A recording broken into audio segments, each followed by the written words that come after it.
Australia's National Archives is the biggest set of historical records our country has, from involvement in the World Wars, to early expeditions to the Antarctic, to the construction of our most iconic buildings.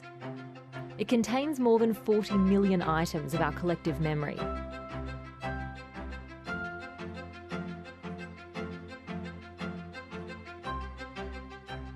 But it's a memory that is fast disappearing. A review published last year, conducted by former Finance Secretary David Tune, found that a reduction in funding and staff means the archive is struggling to meet its mandate to secure and preserve archival resources. Paper files, audio-visual content on magnetic tape, film and photographs are disintegrating. Some are falling victim to vinegar syndrome, being irreversibly degraded by chemical reactions. Others are growing mould, fading and being eaten away by nitric acid.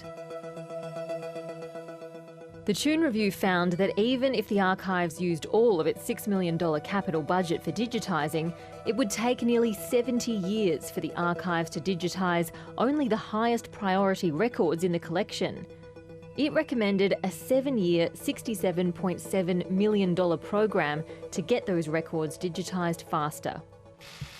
But the May budget did not deliver for the archives. Why did every other cultural institution in the Commonwealth receive support but not the archives? The government says it's still deciding how it will implement the Tune Review's recommendations. It asks us to turn our minds to what represents an enormous transformation of the way we do archives in this country.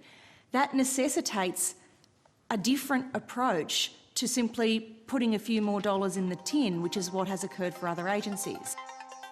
As of March, the waitlist to access documents was more than 22,000 applications long. In the absence of a funding injection, the Archives has resorted to other means, including asking the public for donations on its website and creating a membership program. As a result of that, we've received something over $30,000 in donations, and I think we've up to about 500 or so memberships that have signed up. Michelle, you're a historian. What are we in danger of losing?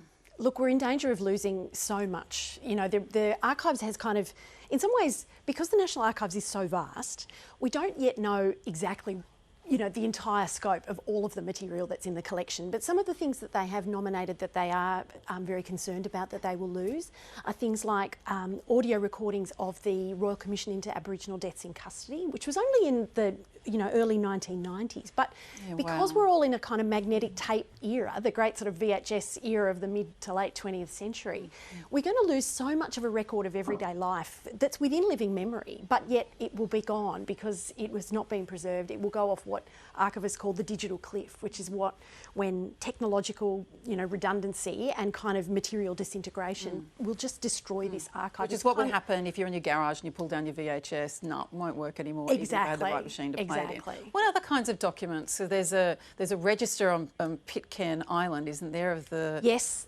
There's some older material that they've kind of been given to preserve and been responsible there. There's a lot of audiovisual material, so records of speeches.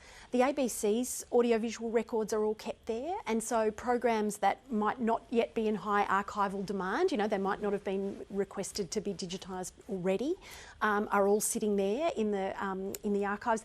Lots and lots of photographs. So the Commonwealth Government used to have a photographic agency that would go out and take photographs of, all kinds of things. So it's as a record of ordinary Australians in their interactions with government across the 20th century. It's not an archive of, if you think about the National Library, it collects papers of great writers and intellects. Important people. Important people. Usually white and blokes. Exactly. Prime ministers, all those kinds of people. They will absolutely have their own archival records preserved. What we lose in this collection is the voices of ordinary Australians, because every time people interact with government, they go to fight a war for the government, they migrate to Australia, they leave a paper record or they leave an audiovisual record, and that will go if we don't act to preserve this material and to fund the archives adequately, frankly. I mean,